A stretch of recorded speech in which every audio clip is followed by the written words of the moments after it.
It's really wonderful to see you all here. Oh, can I turn this on? Yep, I think it's on.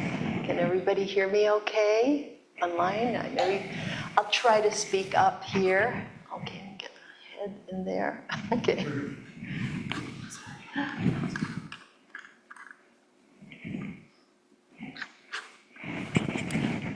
So as you notice, I am not in my Zen clothes, except for my rock suit today.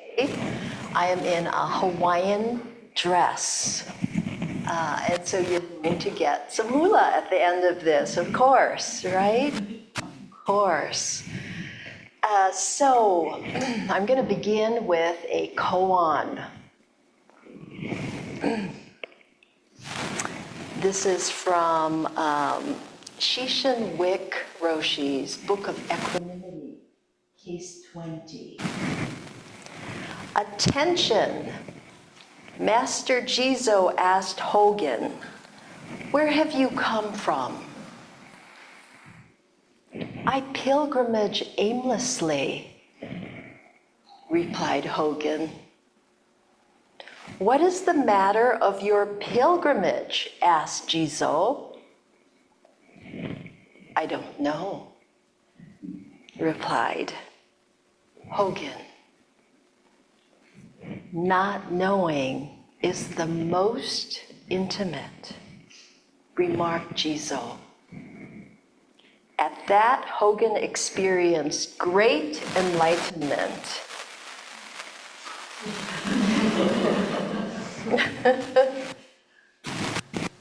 Isn't that great? Where have you come from? I pilgrimage aimlessly. Kind of like our lives, right? Then what is the matter of your pilgrimage? What is your life about? I don't know. Not knowing is the most intimate.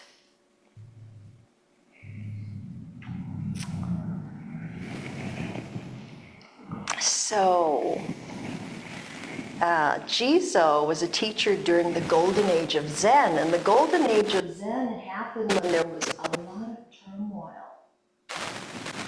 a lot of turmoil in China, a lot of turmoil.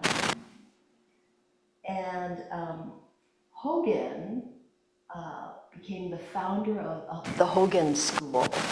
And what they believed in, or the characteristics, was to find realization not just in yourself, but in all things of your environment.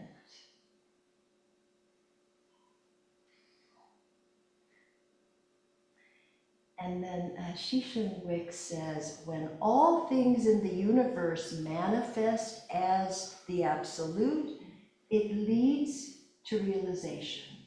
When all things in the universe manifest as the absolute, it leads to realization. Weighty things to think about. The absolute. And he continues in his commentary on this koan. When asked by a young monk, "What is Buddha?" Hogen said, "First, I want to ask you to practice it. And second, I want to ask you to practice it." What is Buddha? I want to ask you to practice it. What is Buddha? But how to practice it? Right? How to practice Buddha? And Shishin says, not knowing is most intimate, yet we've developed all kinds of patterns and habits that keep us from being intimate with ourselves, with others, thought patterns, habits that keep us from seeing things as they really are. So we're removed. Removed.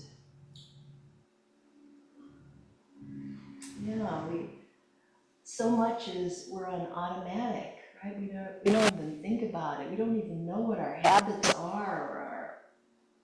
Sometimes we're lucky and we can see it if we go to sesshin. That's why I love sesshin, because I can just kind of let go of stuff, and just be here now.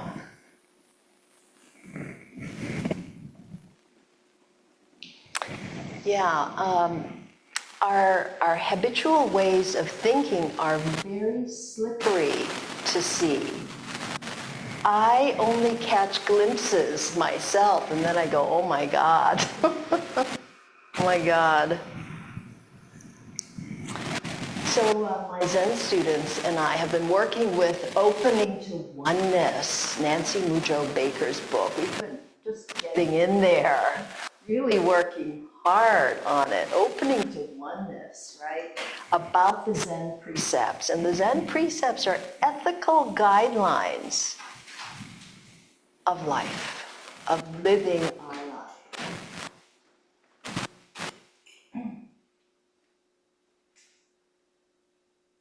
So when we open to oneness, we can't just only accept the good parts of ourselves, which is the parts that we really like to see and we feel most comfortable with.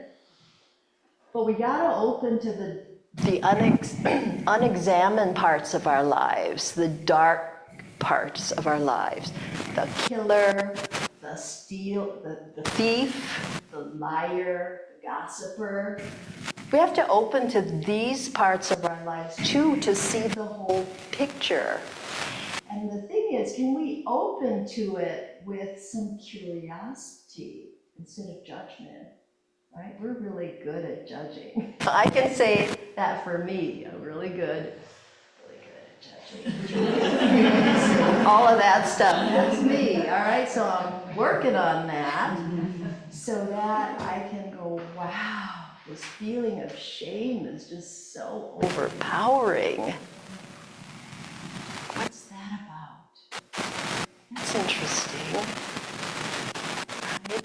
Kind of seeing that, it can be so overpowering when you're just in the grip of it, right? And then you will do anything, I will do anything to reject or deny it or defend myself against it.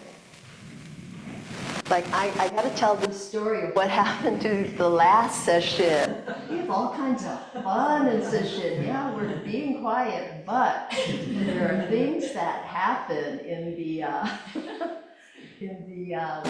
everyday life.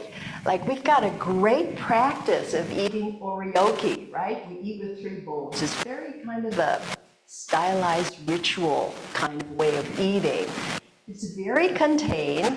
You have your 3 bowls. The Tenzo provides, 3 different courses that are served.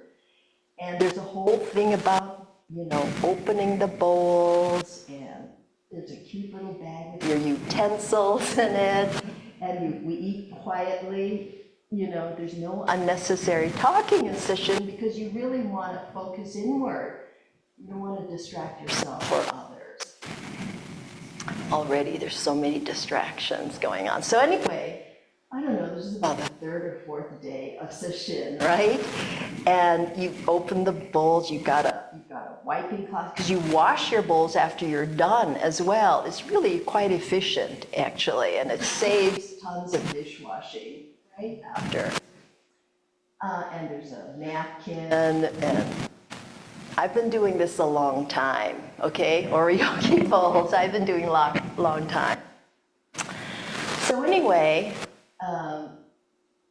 there's a salad, and there's this, Roshi has this terrific salad dressing that he makes with simple, it's just lemon juice, olive oil, garlic, maybe a little sesame oil. Okay, but you got to shake it up in the container.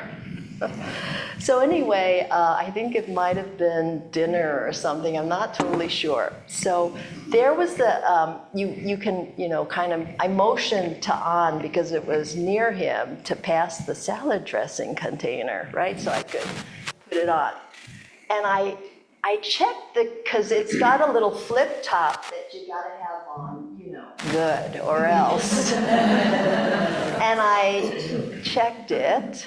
I thought I checked it. And I went to shake it, and all the salad dressing came out over my bowls, over, the cloths, a little bit on me, on the floor.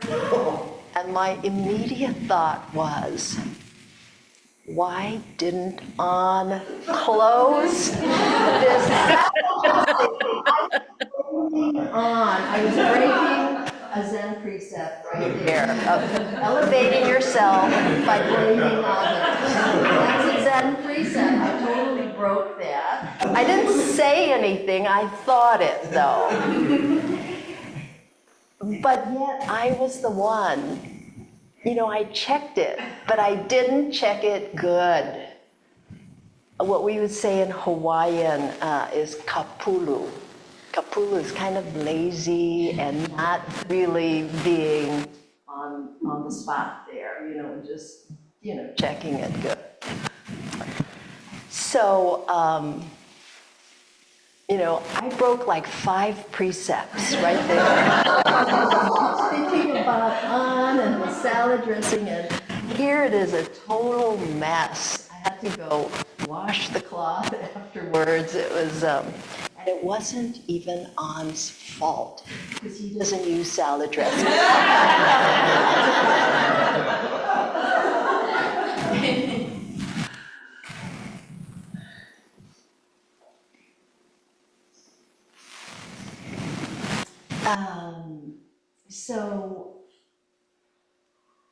So it's a good thing during Sesshin, that happened on about the 3rd or 4th day.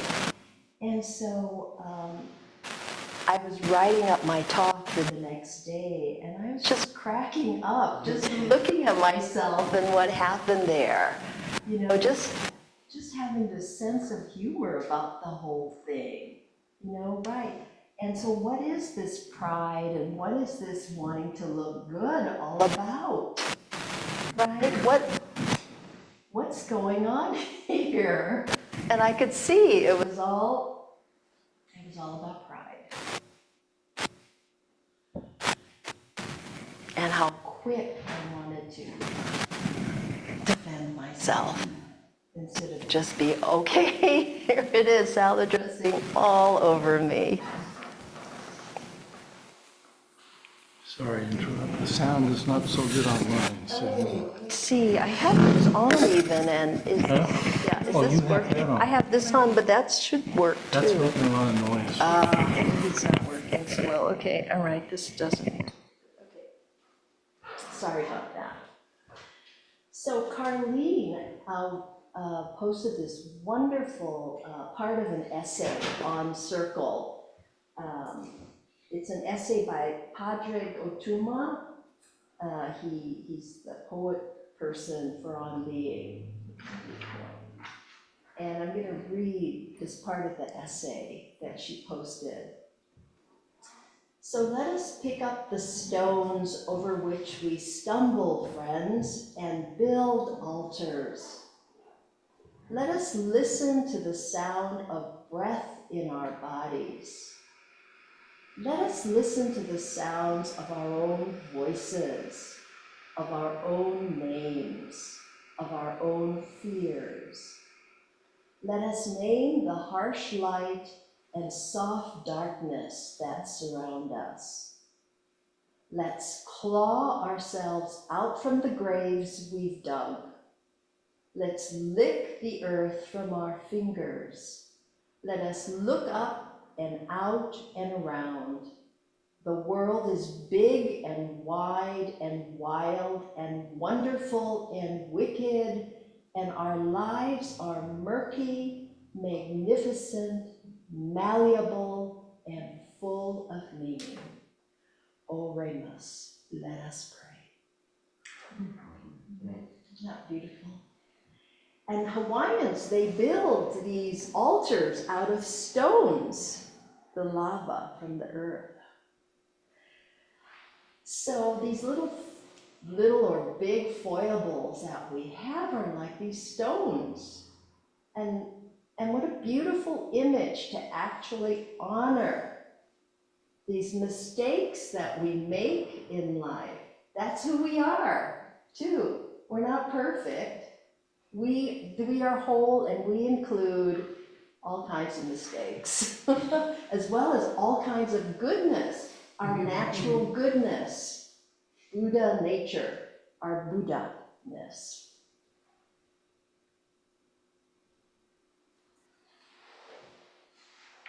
Was that? It was, what is Buddha?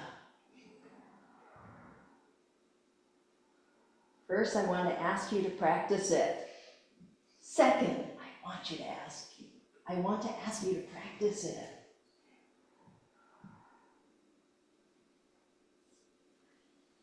So, this opening to oneness is really a great exercise and study into our deepest nature that we want to just keep at more than arm's length away.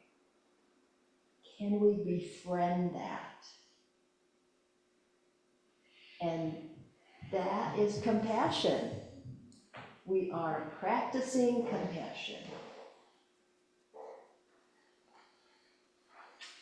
And it can take a long time, just keep practicing, but that's it. It's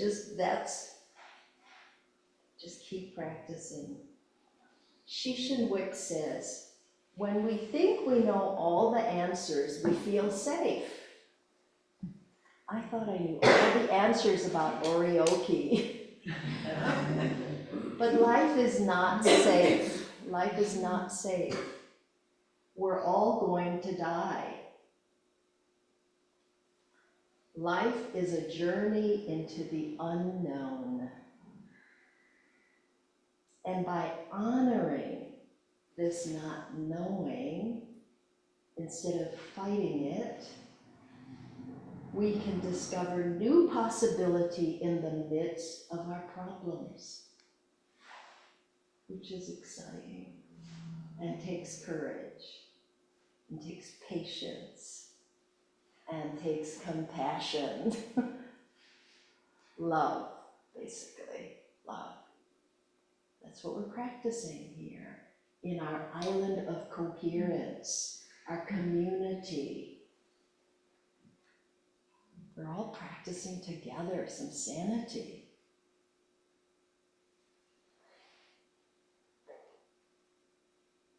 And Pema Chodron says, letting there be room for not knowing is the most important thing of all. When there's a big disappointment, we don't know if that's the end of the story. It may just be the beginning of a great adventure. Life is like that. We don't know anything. We call something bad, we call it good, but really, we just don't know.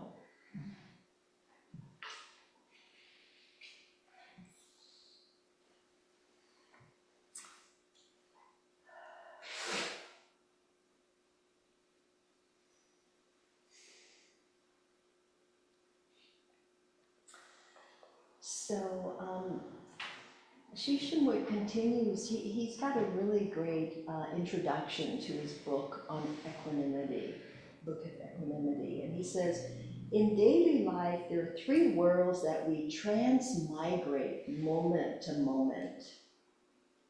And these worlds are the world of desires, the world of form, and the world of formlessness. And the Zen path begins with the world of desire, right? The desire to exhaust your inquiry. Unless you exhaust your attachments, you can't reveal wisdom. And this correlates with raising the mind that seeks enlightenment.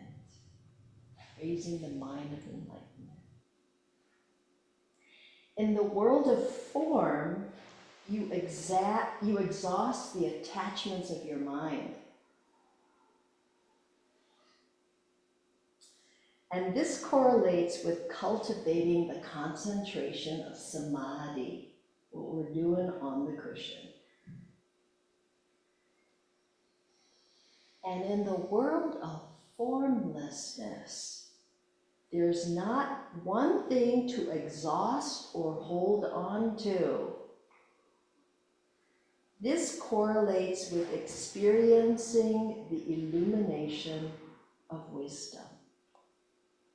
Formlessness, the absolute, which includes everything.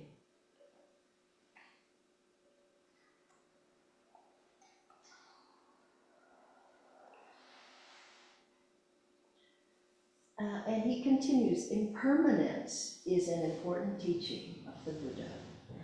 Everything changes. Our minds are changing, our bodies are changing, and our environment is changing. Nothing is fixed. Nothing is fixed, not even this body. And this is formlessness. This change, this constant change. Because the nature of reality is formless. What? Could that be? And it can arise in myriad forms according to whatever the conditions are at hand. It can arise in different forms. But he says, trying to limit the formless into just one fixed form is like trying to nail Jell-O to the wall. So this not knowing that we practice, right? We're letting go of fixed ideas about ourselves and the world. And this can be a little work because habits take work to change. And we got a lot of habits, right? That we've worn grooves into our brains with those thoughts, ruminations. But can we just kind of let go, kind of open, right? Let go of those fixed ideas. That is the practice of not knowing. That is the first tenet of a Zen peacemaker and the first pure precept of not doing evil. That is practicing not knowing.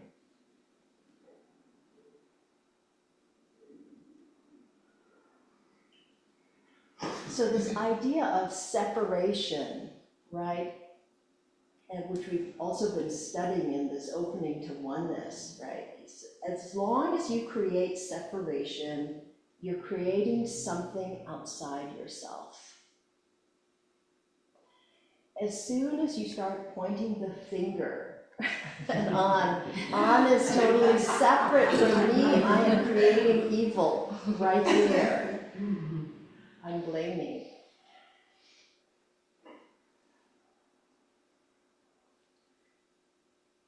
In a sense, it's a kind of killing. And one of the first grave precept is non-killing. Right? That's what we work on. So in reality, Shishin says, there's no gap, no separation. The world of things as they are. You plant the fields, you make the rice balls, and you eat.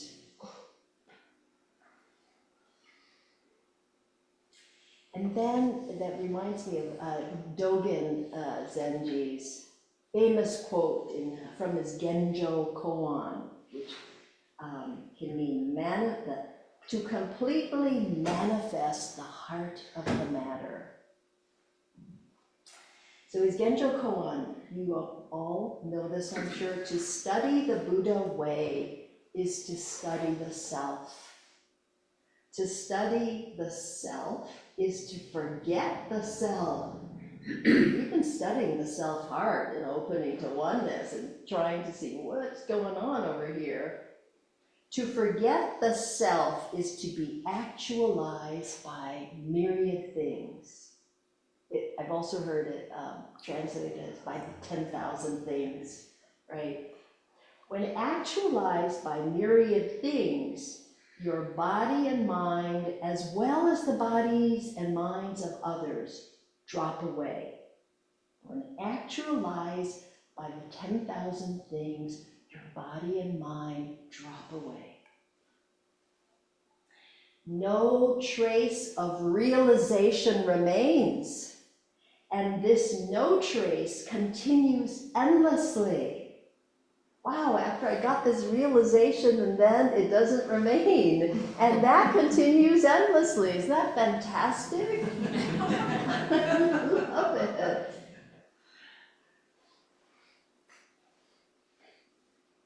So Zazen and koan study are skillful ways of forgetting the self and seeing this great interdependence. So, have a little bit more time. Just a little bit about koan study. So, and again, Shishin is just beautiful in his summary of this. He says, in Zen training, koans are used to liberate students from their rigid, restrictive ways of viewing themselves and the world around them, and to open their eye of wisdom. It's one skillful means for that, because we are very rigid and we have very restrictive ways of viewing the world. So that's why we practice not knowing, letting go, trying to let go of these restrictive views.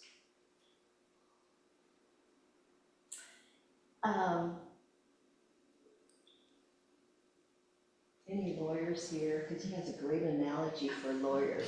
Just tell Mark this, okay? He said, in the field of law, because a koan is a public case, is what it means, right? In the field of law, prior legal cases and decisions set precedents for how to evaluate current cases. In a somewhat analogous way, we can use koans to test our understanding against the expressions and actions of the ancient masters. Because these public cases are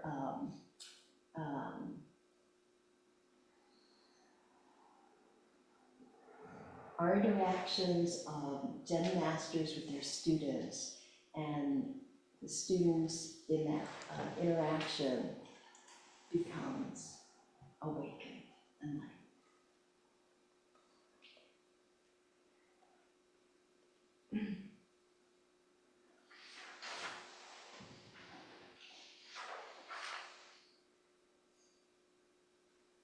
And he says, koans are unique to Zen, but like any skillful means, one should not become attached to it as a device, right? You can let it go also.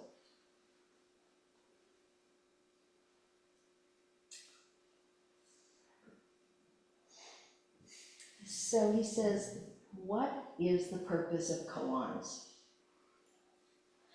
And, why do we study them? And he says, our practice is to examine the very nature of the ignorance that causes us to grab onto the self. Not only the self as we perceive it, but also the self in relation to everything else. So those kind of things that happen with On are such great learning opportunities. What is it? Why am I so uptight about this. You know, what a great thank you, On, for being so wonderful in this whole thing. And in every one of the koans we study, realization of your true self is the topic on some level. Realization of your true self.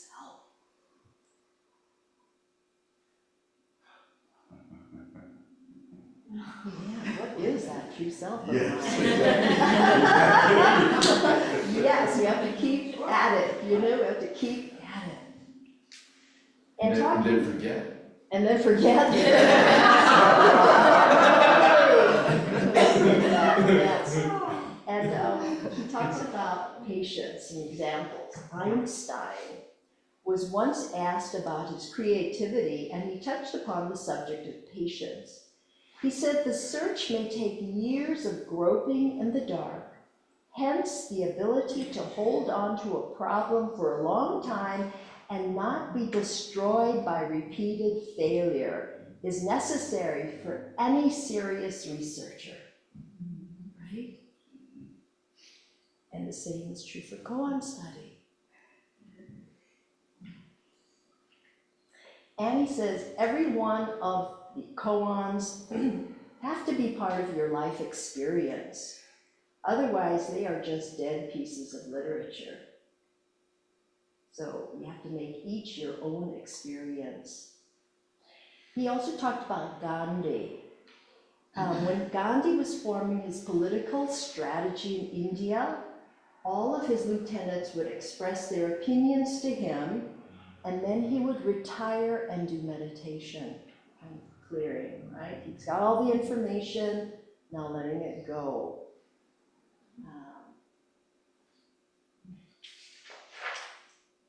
While he was meditating, a strategy integrating the important information would come up for him.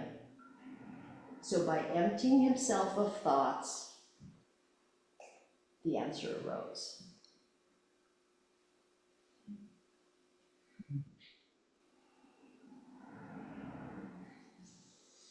So, can I be in this state of non-killing or non-separation? That's what we're really looking at when we study the precepts, right? And what does it mean, right? What does it mean not to be separate from myself? That's one thing for sure you can look at.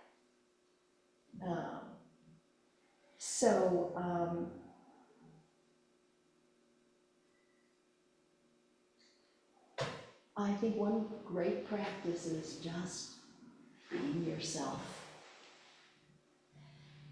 And, you don't rehearse what you're going to say.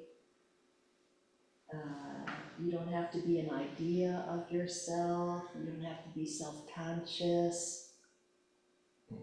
Yeah, it's a life of 100%. Just sitting, just walking, just eating, just making love, just being yourself.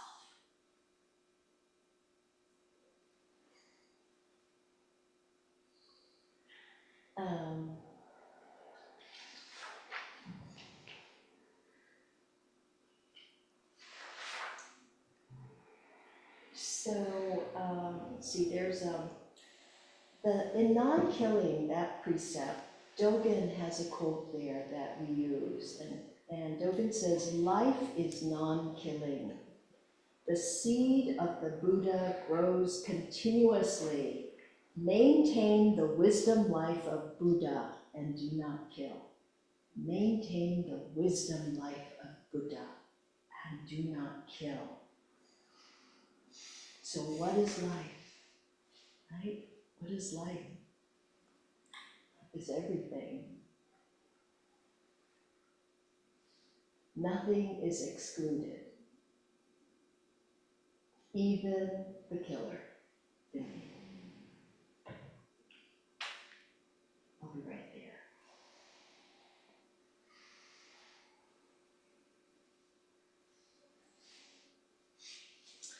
So Mujo Baker is saying the only way to become whole and to maintain the wisdom life of Buddha is to welcome all those aspects of ourselves we are consciously or unconsciously trying to smother.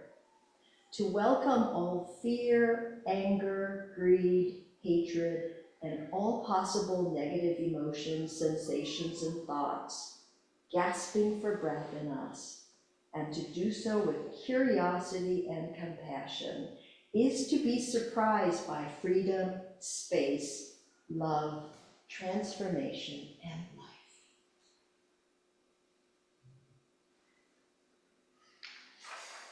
So that's our practice. So that is compassion in action.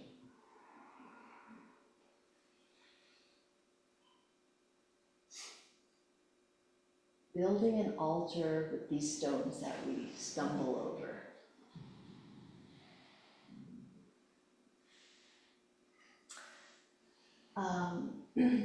I watched David Brooks, a YouTube video on David Brooks just last night that was quite amazing, I thought. He's a conservative. I think you probably all know him. And he was claiming responsibility as an educated elite for what is happening today. As an educated elite, right? Because the educated elite produced our president, he's saying.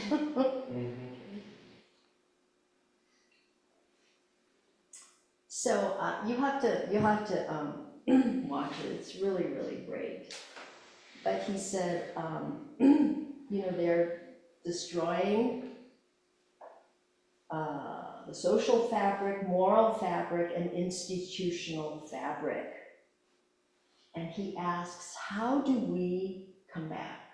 How do we come back? And then he said he often asks people, tell me about a time that made you who you are as a human being. A time. And they never say, I went on a fantastic vacation to Hawaii. Although, I must say that Bernie Glassman and Jishu Holmes were on vacation when they thought up the 3 tenets of a Zen peacemaker. So there are no absolutes here. But they say they went through a very hard time. The death of someone, the loss of someone, moving away from home, entering a new vocation. And Paul Tillich said, those moments of suffering interrupt your life and remind you that you're not the person you thought you were. They carve through the basement of your soul and they reveal a cavity below. In moments of suffering, you see yourself in a deeper way than you've ever seen before. And in those moments of suffering, you can be broken or be broken open.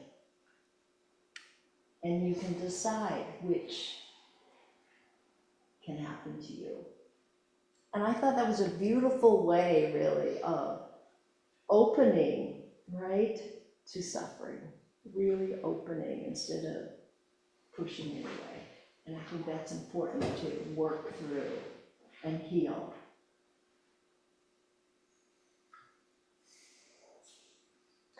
And he's a historian, his parents were historians, so he's seen all these, what he called ruptures and repairs, the process, since he named a bunch since the early 1800s, late 1700s, all these different things that have happened in our history, including slavery and the end of slavery.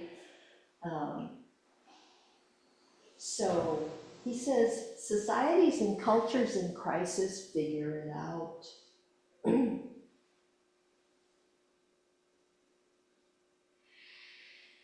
And he says, when we have a spiritual, moral, and relational crisis, the job is to shift the culture.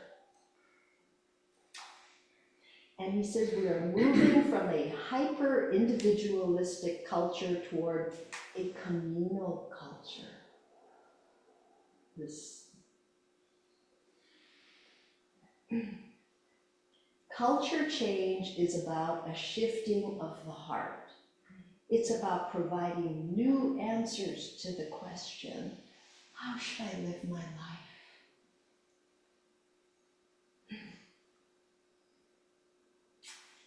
It's about soulcraft, he says, soulcraft. And it's not done in the way that you do political change.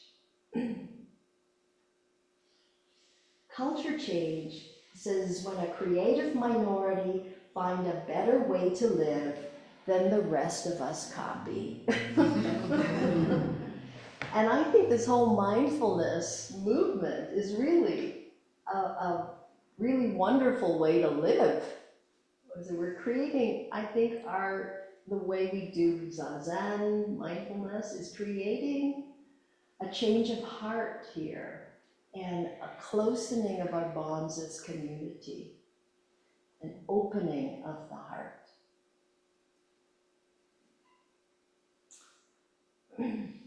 So he says, it's on the personal level, it's how we relate to each other with an attentive and generous gaze. An attentive and generous gaze. He quoted Simone Weil, who said, attention is the rarest and purest form of generosity. And that's what we're building, this attention. It's everything in our practice.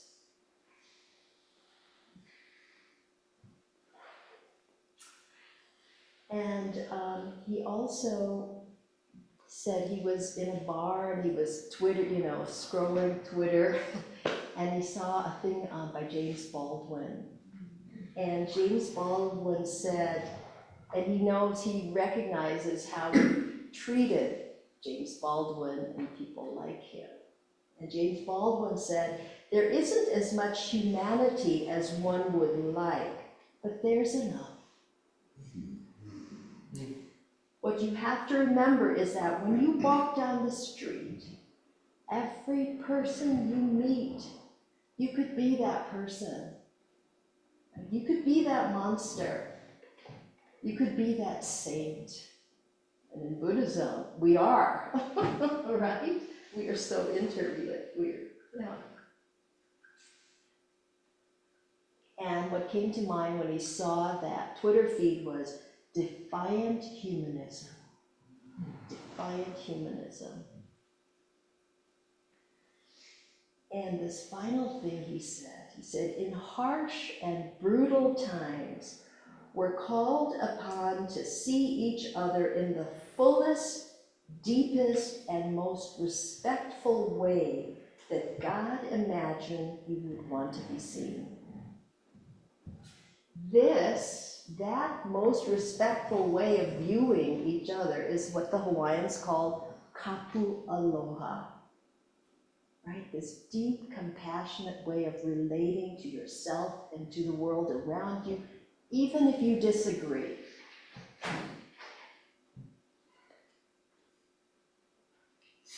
thought that was such a beautiful thing to say.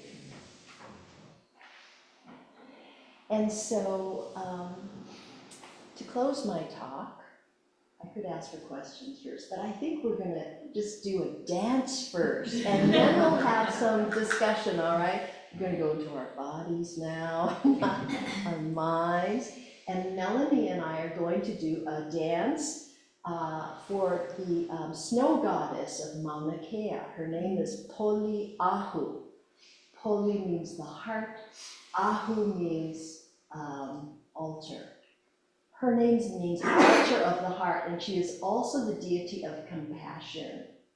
Right? When farmers were in a drought, they would ask Poliahu for rain. When fishermen were out at sea in rough weather, they would ask Poliahu to see them safely. So this dance is about heartbreak and love, because in this in the story, Poliahu she's had a relationship with a demigod, and the demigod marries somebody else. So, you know, this fixed idea of, oh, deities have it so good. No, we're working with it, right? We are being compassionate to our heartbreak, our sorrow, sadness. So I'm gonna ask Melanie to join me here, and I'm gonna get the music going here, and I thought I would, I was trying to do this, but it might just be noisy. I'll just put this thing up here and get the song. Okay. And this was my father's favorite song, and he said, you should choreograph a hula to Poliahu. And I didn't do it in time for him when he died, and so I danced it for him at his celebration of life funeral. All right, so here we go with Poliahu. I'll try to do a little translation of it, because it's then you'll know a little bit of the story. These are okay? Okay. Okay.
questions for a few minutes. Robert, you had your hand up, yes.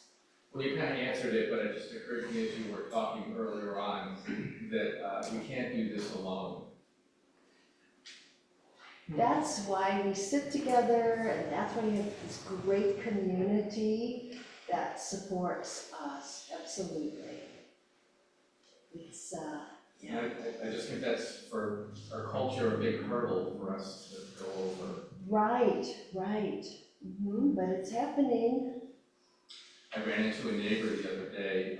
I was out walking my dog, and it's a woman who has a dog similar to mine, so we're going to become friends. And she said, we just kind of brought up sort of, wow, things are really bad. And she said to me, you know what, we have a group of neighbors that gets together on Sundays to talk about what's going on and kind of figure out, so what are we going to do with the things that are happening. And I thought that was really great. You know, it's very simple. And she said, we're not sure what we're doing, but we're getting together. That's nice. Yeah. That's really... Adrian. Yesterday, I was in a big conference, I mean, 2,000 people, and it was centered on nature.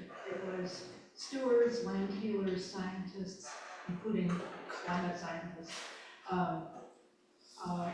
volunteers, gardeners, and there were so many workshops, you couldn't, it was hard to pick, right? And it was all about this, taking care of the land, healing the land, working with native plants, working with the plants and the animals, understanding other beings besides ourselves. And the presentations were by scientists and teachers and practitioners.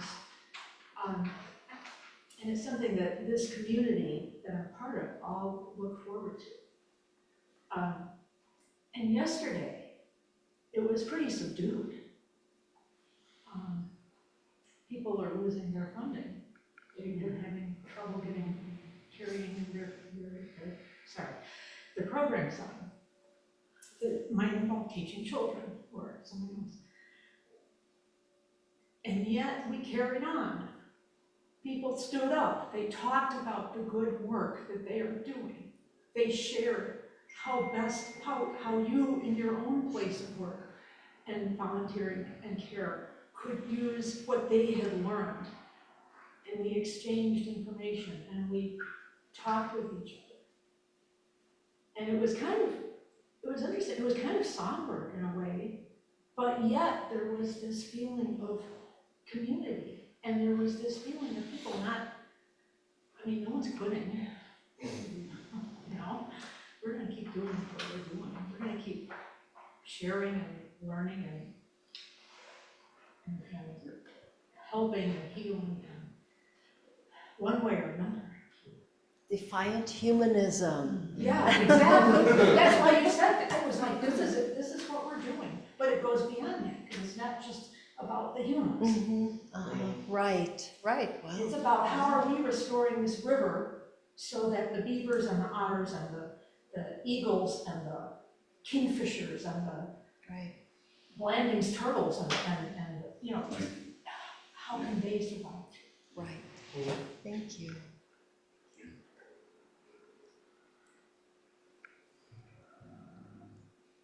Anybody else? No, thank you. All right then. Thank you all. Thank you, Melanie. And yes, we have some kinship hour now. Thank you for all coming.